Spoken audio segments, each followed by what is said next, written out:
Welcome to the Road to Recovery, the Road to Freedom with Mark. This is my 28-minute show that I do every Friday. Glad to have you along. My show is about mental health. It's particularly about depression, bipolar and OCD, which have plagued me since childhood, since I was just a young fellow. And I've been doing this show about mental health now for a good 5 years through Arrow Radio. And back in the day when I started, it's funny. Well, no, it's more ironic and in some ways sad. I was a lone voice out there and, in the minority. And when I say minority, I mean there was just nothing spoken, nothing done. So, it galls me somewhat to see popularist movements in New Zealand. Something becomes fashionable and it titillates the masses and everybody gets into it. They all get on the bandwagon. Oh yeah, let's everyone quit smoking, and oh yeah, let's all help people suffering from mental health. And it's all well and good. I realise that Kiwis have good intentions and they are good people. I am not trying to disrespect the people of this country, but what I am trying to bring to your attention is when everybody jumps on the bandwagon and whips up a fervour, that bubble bursts fairly quickly and people forget. And not only that, I would argue that $1 well spent is far better than $1,000 squandered.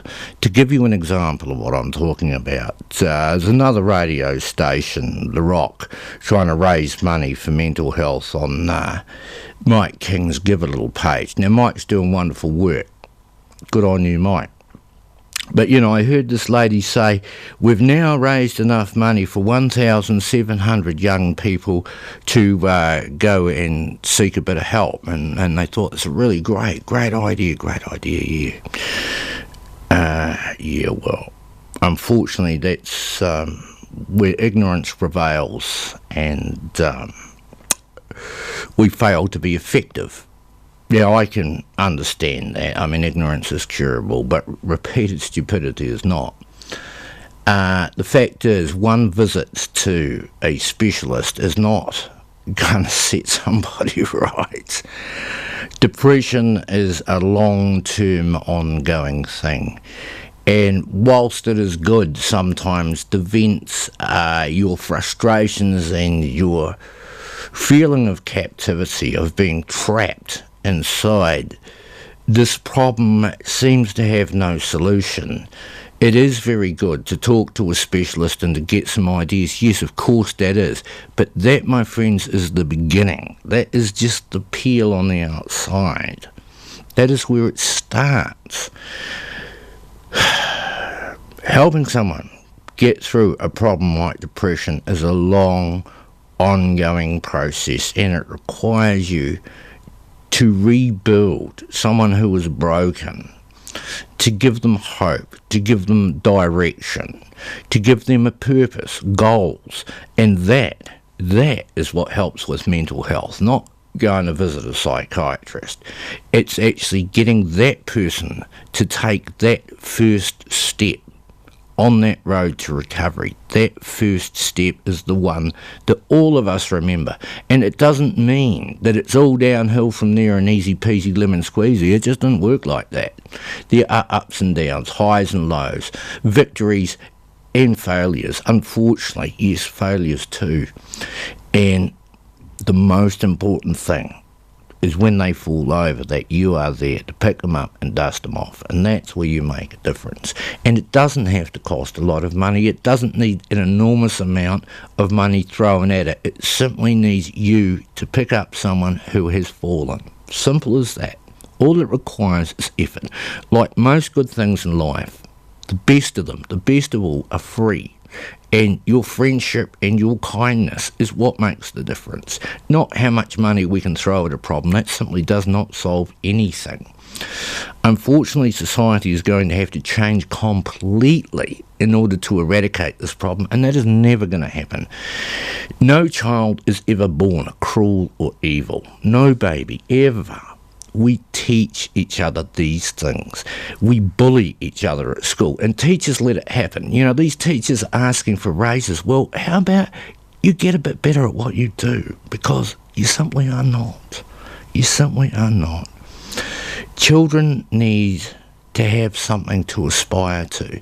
And depression can often come on at the end of school when people realise, this is it. This is my lot. This is all there is. I feel so let down, so cheated by society that I should be defined by the job I do and forced into a rut for the rest of my days. That's what needs to change. We need to allow these children to aspire, not just to set goals, but once they have started achieving, to aspire to do great things with their lives, not be ordinary, not follow everyone else like some idiot, but actually stand on your own 2 feet, have your own thoughts, your own mind, remember where you came from and the day that you were broken, and you pay it forward to someone else who needs your help. So, you know, it's all about getting people to start and then staying with them throughout that period of time and never giving up on them and always being with them. So don't just jump on that bandwagon today and jump off it again tomorrow. You know, do something genuine for someone that you know, not a stranger, someone who lives very close to you and maybe could do with that bit of help.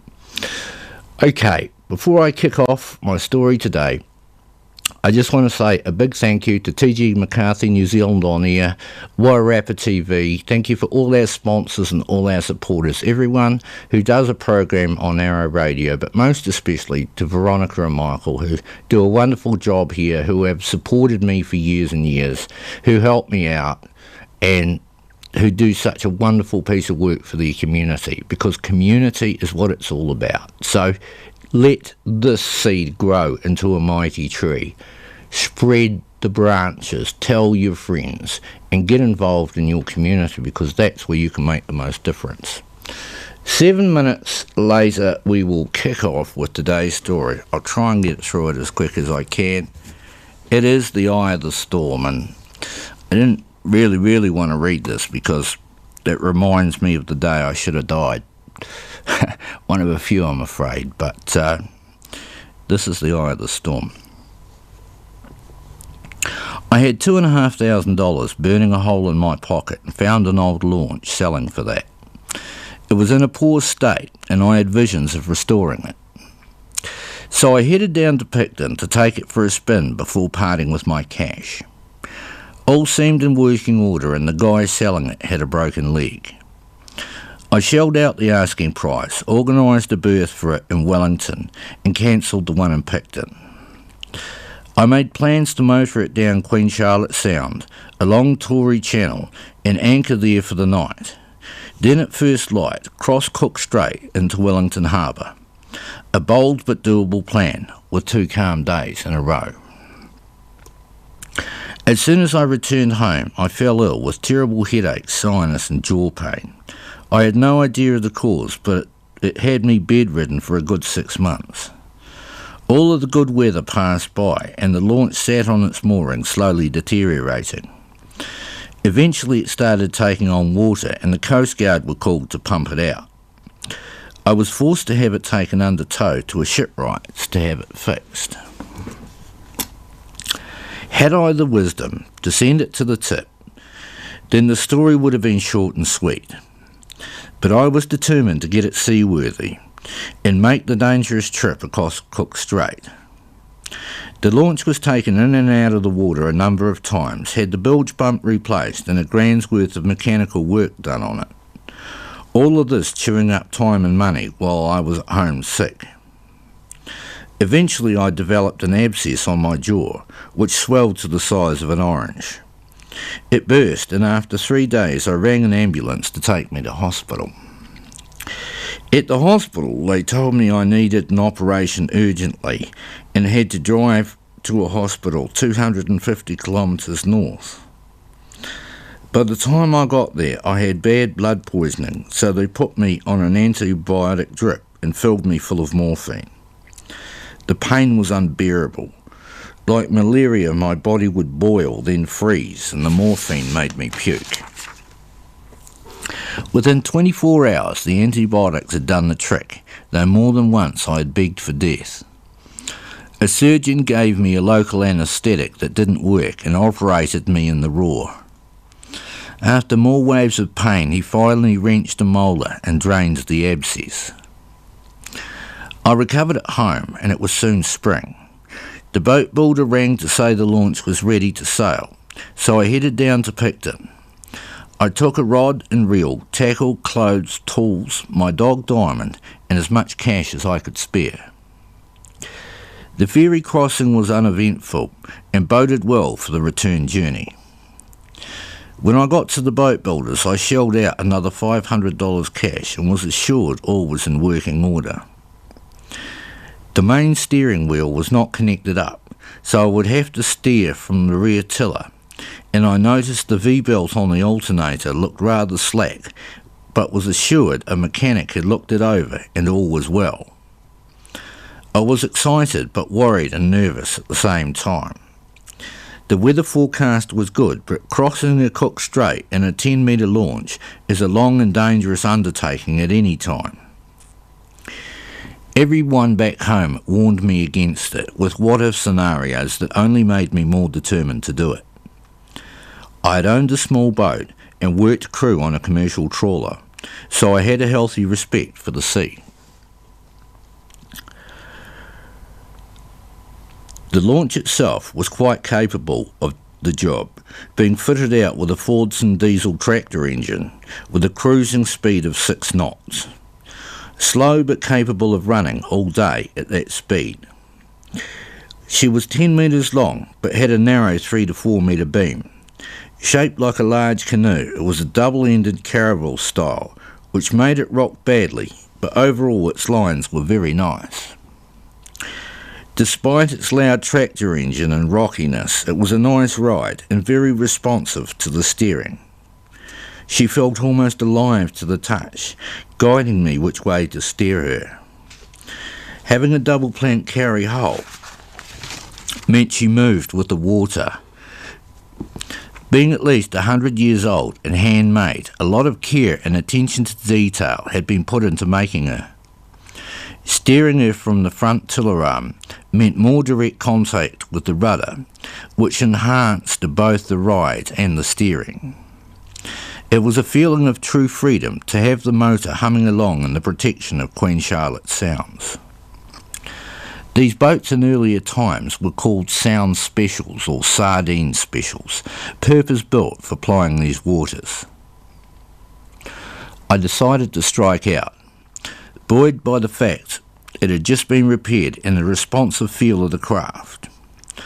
I headed up Queen Charlotte Sound, past the many quaint and beautiful bays, these shy batches peeping out from native bush and pine tree. After a few hours run like this, my blood was pumping, and I turned northeast into Tory Channel in the final stretch of the first leg. I anchored 3 bays back from the entrance of the channel and made up a feed for myself and the dog. I drifted easily off to sleep, hoping to be home the following day. At dawn I woke up, but noticed the tide running hard, so delayed leaving the entrance for a couple of hours. Around 8 a.m. I struck out, but it made little difference. A spring tide was running, and the mouth at the entrance was white, with a 2-metre confused chop for about 1 kilometre out. As soon as I hit the chop, the boat began to knife into the confused sea. With no safe direction to steer, I tried to hammer through it. The rough sea rattled everything so badly that the engine threw the loose V-belt. Then the engine cut out. I was at the mercy of this angry mess, and the engine would not restart. Within half an hour later, I decided to raise an SOS to the Coast Guard back in Picton. Their vessel was a Naiad with 2 huge outboards and would have me under tow within a few hours. I felt sick to the pit of my stomach, knowing that I would be dragged back past the cute batches like a hall of shame all the way back to Picton. They had trouble finding me, so I let off flares and gave them my coordinates. A rope was lashed to the bow and I was hauled at about 4 knots back down Tory Channel in Queen Charlotte Sound to Picton. Waiting for me were the police and the harbour master and a small band of onlookers. The police were not too bothered, but the harbour master banned me from leaving port until my boat could be repaired. He was horrified by the look of the launch, but calmed down a little when I told him it had just spent 3 months at the boat builders. So I was stuck in Picton until I could find a mechanic. I was gutted things had gone so badly, especially since it was the dodgy V-built that failed. For the first time in years, I decided to go drown my sorrows at the pub, leaving the dog on board to guard the boat. I wandered uptown to Mike's Bar, which had a nice garden bar where I could smoke, a dining area for some well-priced pub meals, and a lounge of pokie machines. I had a few pints and wasted some money on the pokies until I hit the jackpot of over $900. My financial problems sorted out for the week, I had a steak and struck up a friendship with the extended family that owned and ran the premises. I headed back in better spirits, fed and walked the dog, then slept very soundly, exhausted by the day's events. The next day I walked the dog early, found a good bakery and headed down to the mechanic who had charged me $1,000 for checking the motor over. When I got there, he wanted nothing to do with me and laughed when I asked him to come and have a look at the motor. Too busy, is all he told me, and it was quickly apparent I would get no joy. I knew the boat builder would be no better. I tried to get the launch shipped down to Wellington, but could not get it unloaded in Wellington. My first day stuck in Picton came to a grinding halt, so I headed back to Mike's Bar for some good company, beers and a steak. Another couple of hundred on the pokies lifted my spirits, so my stay turned out to be reasonably pleasant. The next day, I tracked down another mechanic over in Wairarapa Bay, who could come over in a few days for a look. So I settled into a routine of walking the dog in the morning, then the bakery, and later in the day off down the pub. A few pleasant days passed by, till the mechanics called. 2 of them turned up and were insistent that the motor had not been touched. I had been ripped off and the V-belt was over 90% worn. They replaced it for a paltry $18.66 and started the motor up again. One guy ran me through the right startup procedure and how to bleed air from the system. A simple fix and a bit of reassurance, and I was happy again. The weather had not been the best, but a window of opportunity was coming up, so I headed back to Mike's Bar for my final night, said my goodbyes, and headed back to my boat. Alright, normally I would stop here for a song, but time's kicking on, so let's just carry on with the story. It's a goodie. Let's go. The next morning I headed off. This time, however, I changed the plan for the route home.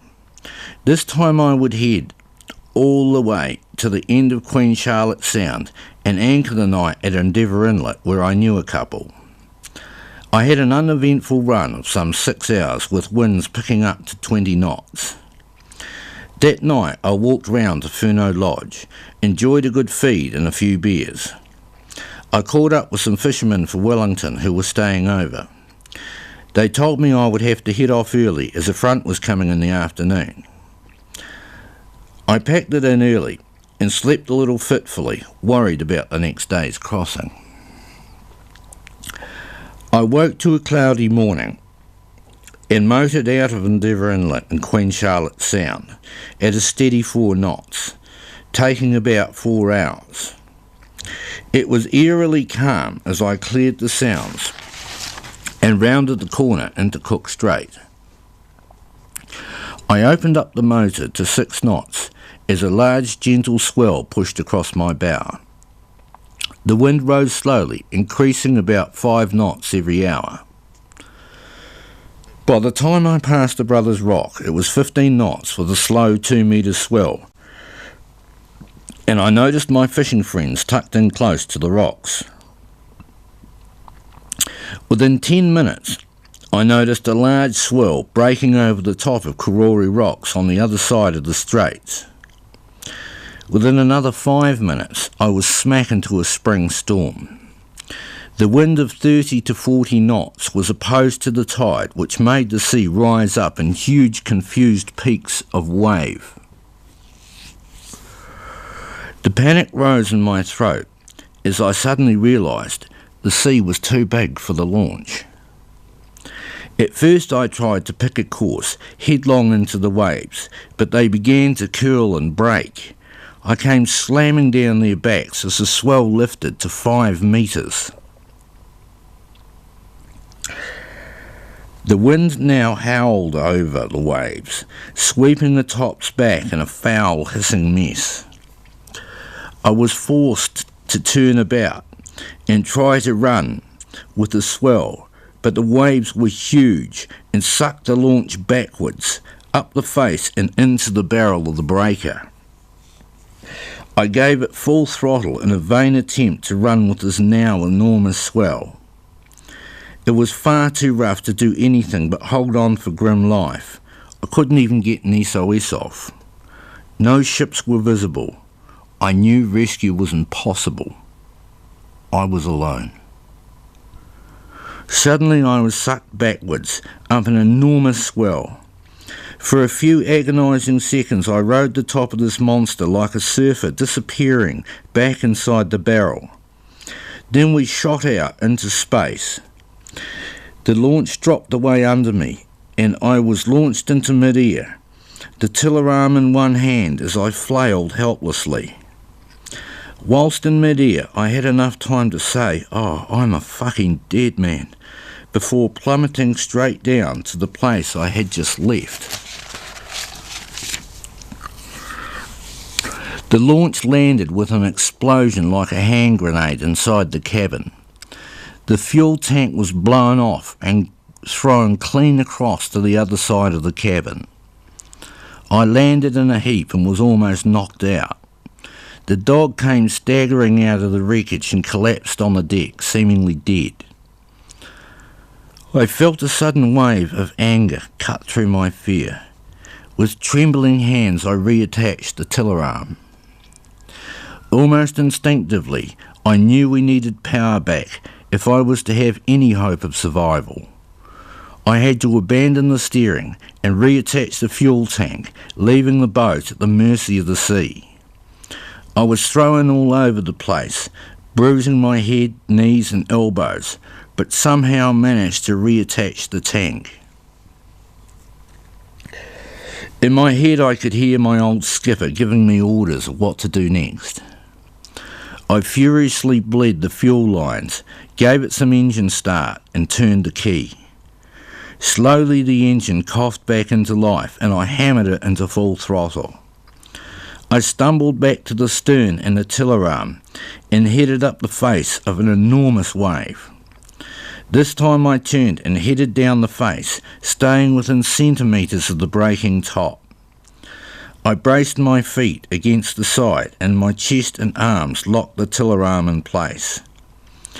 We came hurtling down the first wave like an express train at a good 30 knots. The sea hissed behind me and the wind screamed in the waves. The hissing was like 1,000 angry snakes and I was too petrified to look back. The launch shuddered under the strain and I knew another mistake would be my last. It felt like an eternity locked in place as we flew along the face of this enormous wave. Eventually we slid off the back and were sucked backwards with the motor going full power forwards. Again I locked myself into place and the swell powered us forward at an incredible speed. I held us up on the face for as long as I dared before allowing us to be sucked backwards. again. The strain on the boat and me were beyond our design, but somehow I managed to fight for my life. It was in that moment I realised just how desperately I wanted to live. For 3 hours I was stretched to breaking point as I battled to survive. Somehow I managed to ride out the worst of the angry storm like this, till finally I could change tack for the mouth of the harbour entrance. The swell now became more regular, and I was able to race along the wave tops through the harbour entrance. I had taken on loads of water, and the bilge pump worked overtime to drain the boat as I roared along at full throttle. I was shaking like a leaf through pain and exhaustion, but I knew at that point I had survived, and the boat was still in one piece, if only just.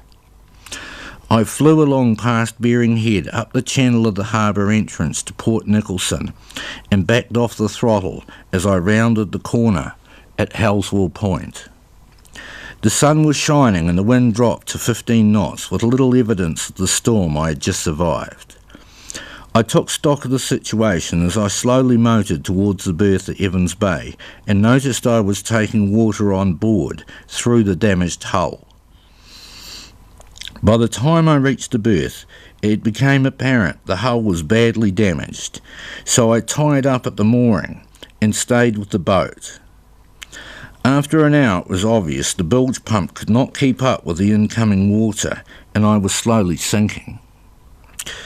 I managed to restart the engine and motor round to the main ramp where we could lift the boat out of the water and place it on a cradle on the hard. On closer inspection it became apparent the hull was split and I would need some major repairs. I wasn't allowed to keep the boat where it was and had to organise a truck to transport it over the hill to Mana Cruising Club in Porirua. All of my funds were quickly sucked up, paying for all of this, and I could not fit the bill for the major repairs required. So after a fair bit of procrastinating, I had to face the prospect of giving up on my dream and give up the boat to anyone prepared to take on the major overhaul required. The body healed fast enough from the beating I took out in the strait, but I was crushed at having to let go of the boat that had saved my life. I had managed to save both myself and the boat, but only just. After a few months I found a guy prepared to take on the job of repairing the boat, so I gave it away for a song. I only managed to take the launch on a single journey, but it was one I will never forget. Well, that's me for the week. I hope you enjoyed it. My time is up, so it's over and out from me. Thank you very much, and have a good week, and I will catch you again next Friday. Cheers for now.